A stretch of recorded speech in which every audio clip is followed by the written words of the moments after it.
Hi everyone and welcome back. Victoria, this one is specifically for you. Social media has been going off the last few days. People appear to be quite confused, angry, overwhelmed, and I guess for the first time in years, you can feel the ground shifting underneath your feet. Look, we've got the crime crisis, the Victorian crime crisis. It's out of control. It's no longer just a headline, it's now become a lived reality. Jacinta Allen herself, she's been hit a little bit too close to home by the looks of it. And now she's decided she's going to get tough. She's suddenly come up with a brand new slogan. And what's that slogan say? It says serious consequences, early intervention. Brilliant. It's 15 years too late, but, what do we say about that? Poor old headmistress Allen, she's eagerly trying to stay afloat here. She's obviously dropping in the polls. The machete bins that she tried to introduce have obviously been a complete disaster. The budget is a black hole. And now we're copying Scotland's violence reduction unit idea as if that's going to magically fix a state that's been spiralling out of control for a number of years now. Meanwhile, don't forget, the public's not happy about this. They're freaking out. And One Nation, Pauline Hanson's party, sitting at 18%. Pauline's alternative government is obviously getting huge traction here. Now, this doesn't happen unless people are quite obviously moving away from the traditional two-party system. And it appears that they're moving away fast at the moment.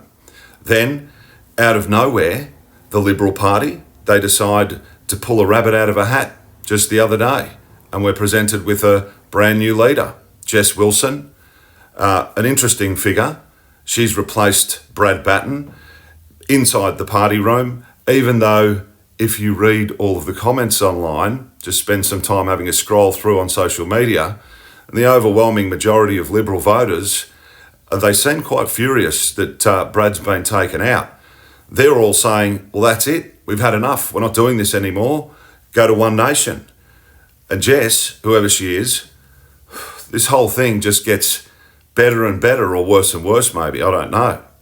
It's on record that Jess Wilson supported the voice to Parliament. We know which one that was, the one where Victoria and the rest of the country voted no.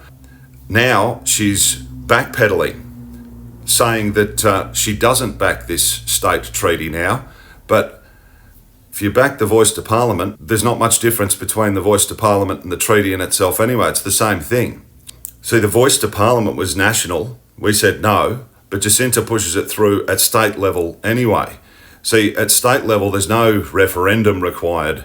So basically, you can stick your no vote, she reckons, which I find quite hilarious. So who do we actually believe here? Folks, these are really exciting times, not because any of these people standing up here are going to actually do anything or save anyone at all. They're not. It's now becoming evident the system itself is actually starting to show some serious cracks. The whole centralisation project is seriously under threat. The control narratives don't seem to be working. In fact, I'd say they're failing. The social media ban doesn't look like that's going to work. It's not going to get the traction that they wanted.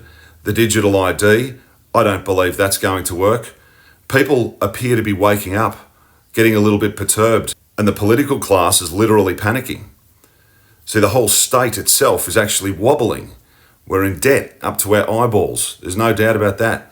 The cost of living is hitting everyone. It's out of control. But we don't need to panic. We need to breathe. We need to relax and look at what's actually happening. See, just because these politicians stand in front of a camera, in front of the media, and talk tough, that doesn't mean a damn thing. See, the question isn't who's the leader or who's going to be the leader. The question we should be asking should be, are they really telling the truth? Who's actually genuinely telling the truth here? Or are they just all reading from some form of script?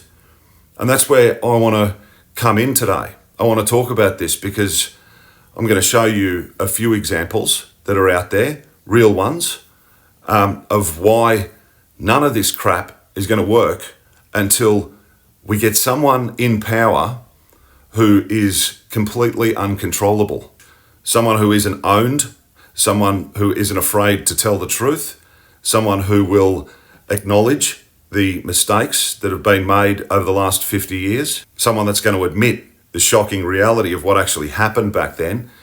And then maybe finally we might be able to get it in front of the people, before the people, in a real constitutional referendum. But until then, everything you're seeing right now is basically just theatre. It's just a big movie. See, to solve any problem, we must first establish the root of the problem, find out what the root is. If you've got a water leak in your plaster ceiling at home and all of the plaster is starting to fall apart, it's gone soggy and wet and mouldy, and then you call up a tradie to get him to come in and fix it, and he says, look here, I've got the solution. Here's my big fresh bucket of plaster and my trowel. Let me just cover it all up, make it good. Great, it'll all be done. But the issue is, if that tradesperson doesn't first correct the water leak in the external roof outside and just ignores it, pretends that it's not there, well, what do you think's going to happen? How long's the plaster repair going to actually last? See, all of them, it doesn't matter. Jacinta, Jess, the Liberal Party, the Labor Party, the left wing, the right wing, all plaster. No one's fixing the leak. No one's going outside onto the roof to fix the leak. So let's talk about this leak, because before we get to crime, before we start to try and get to youth violence, before we get to machete bins and these reduction units and slogans, start putting slogans behind us, we have to understand the actual problem. See, Victoria isn't violent because we don't have the right bin colour or the right size bins, or because the bins are in the wrong spot or the right spot.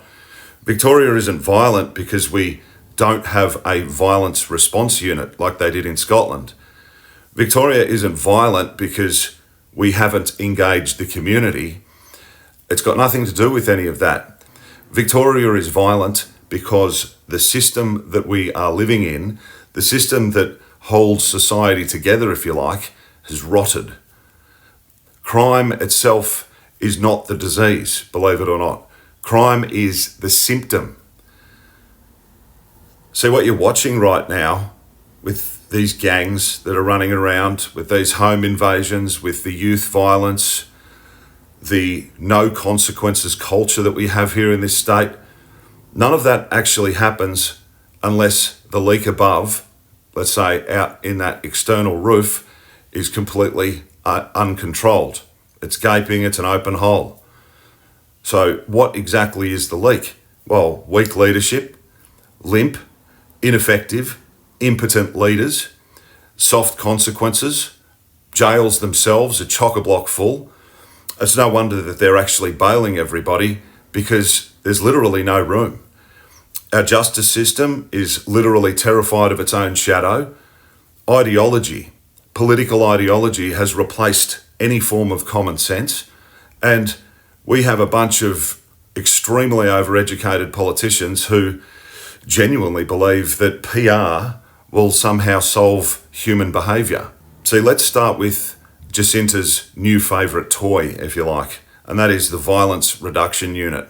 This is a direct copy and paste from Scotland, a place with a completely different culture, different demographic, different social history, different policing, and a crime profile that doesn't even slightly resemble anything of Melbourne. But hey, it looks good. It looks good in a PowerPoint slide. So, hey, let's do it. It sounds good.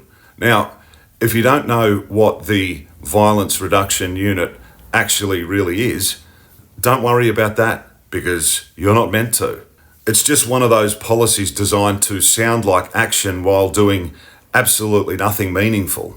It's basically, let's form a committee. Let's go and hire some consultants. Let's create a nice shiny name. We'll present a report and hope the public shuts up for 6 months. That's it.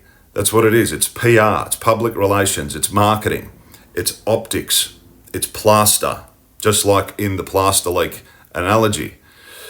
And this whole bin idea, well, come on, guys, honestly, that was nothing else more than funny. It was like watching a government try to go and put out a house fire by maybe going in and rearranging the couch cushions.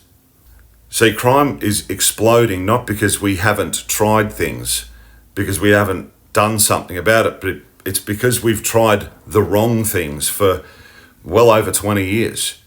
We've managed to build some form of system here where consequences are optional, accountability is offensive, punishment is problematic, rehabilitation is just a slogan, and offenders are misunderstood, victims are an afterthought, police are under-resourced, judges are restricted, laws are soft, bail's a joke, and politicians are terrified of being labelled tough on crime because that might upset the inner city bubble of individuals that actually votes them in the first place.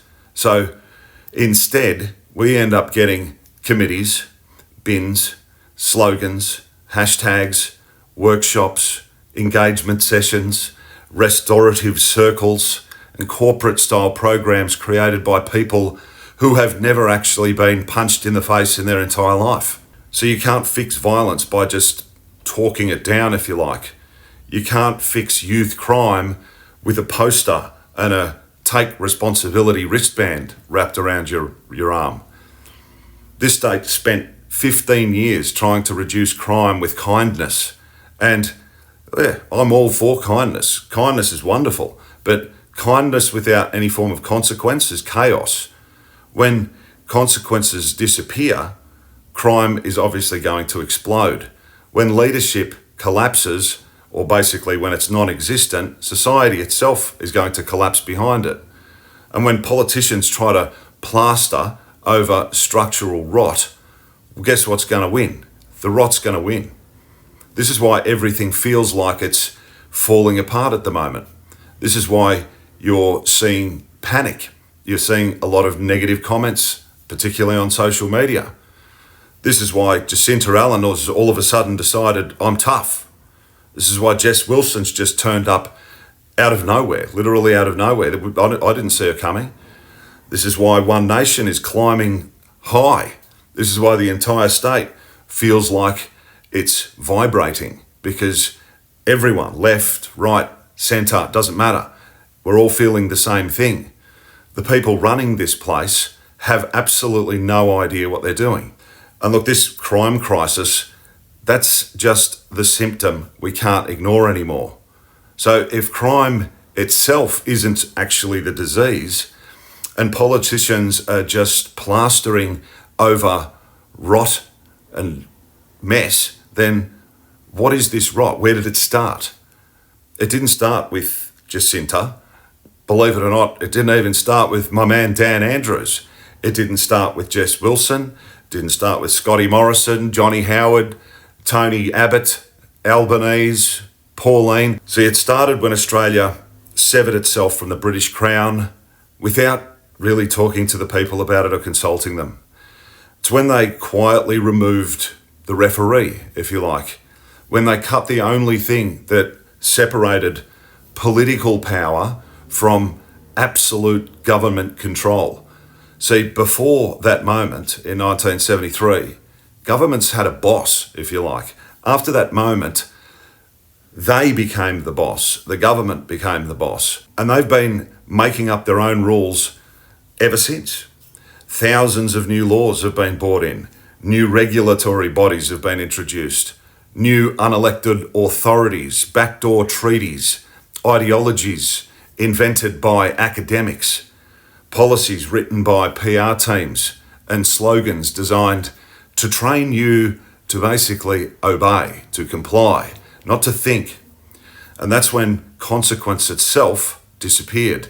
That's when truth became optional.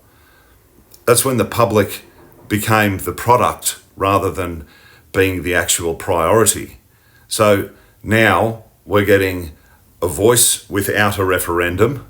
We're getting a treaty without our consent. We're getting land back without any clarity. We're getting education without knowledge, policing without any kind of proper enforcement, crime without consequence, and a government, most of all, without any accountability. And it leads to exactly one very straightforward outcome: chaos disguised as compassion.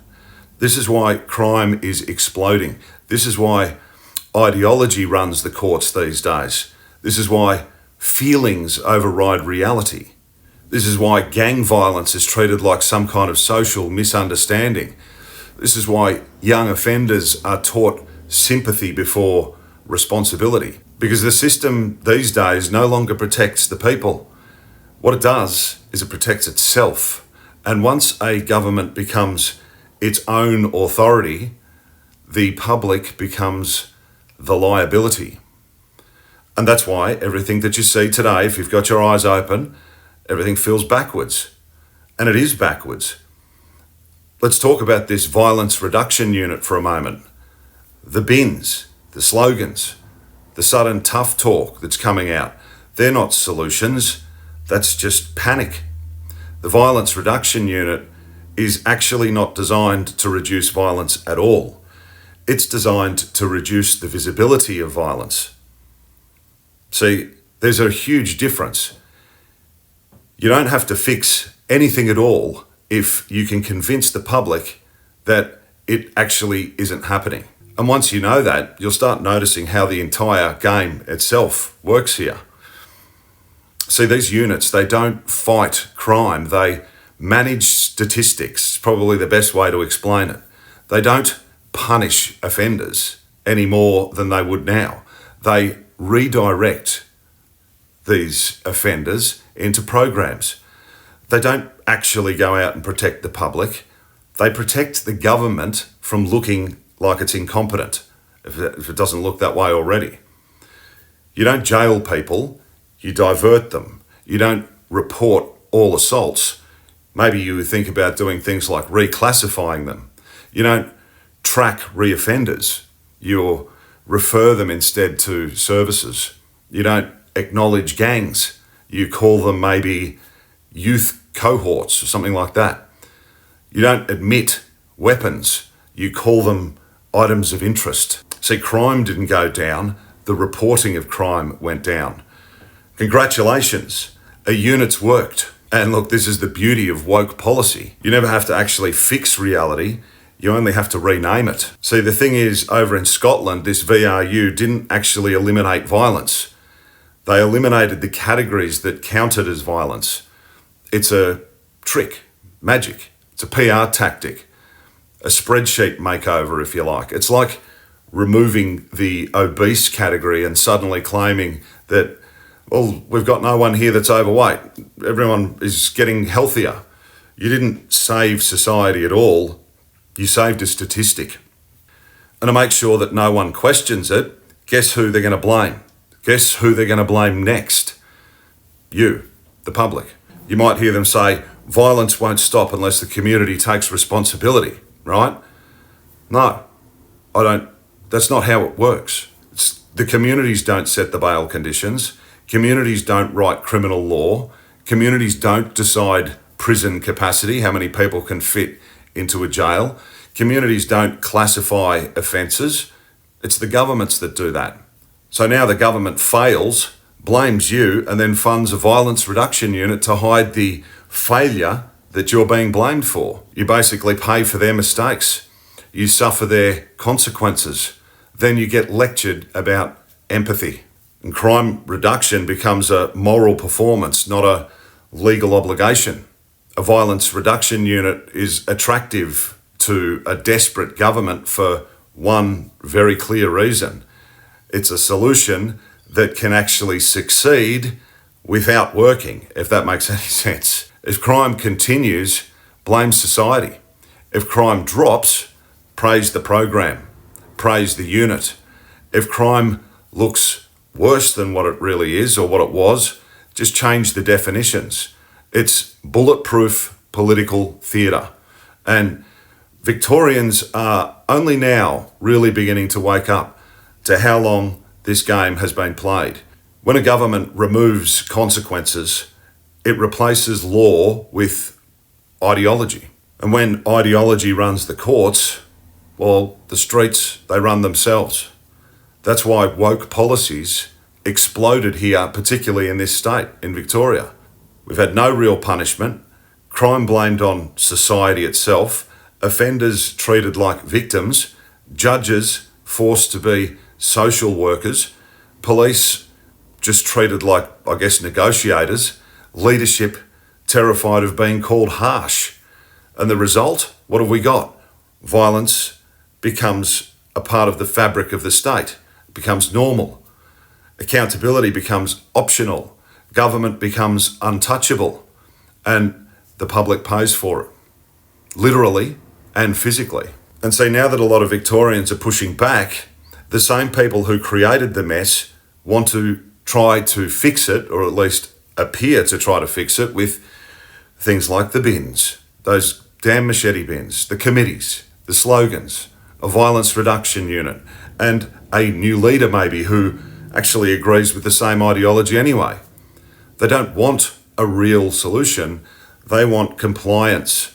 And I don't care what your background is, whether you're left, whether you're right, whether you're Liberal, Labor, whether you're voting for One Nation or the Greens, whatever.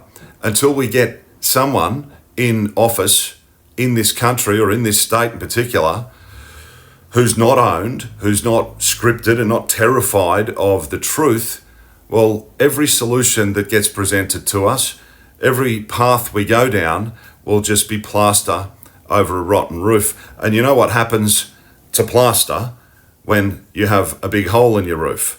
It always fails. Thanks very much for watching. Don't forget to like, subscribe, leave a comment in the box below, share the video far and wide. Look forward to seeing you in the next video.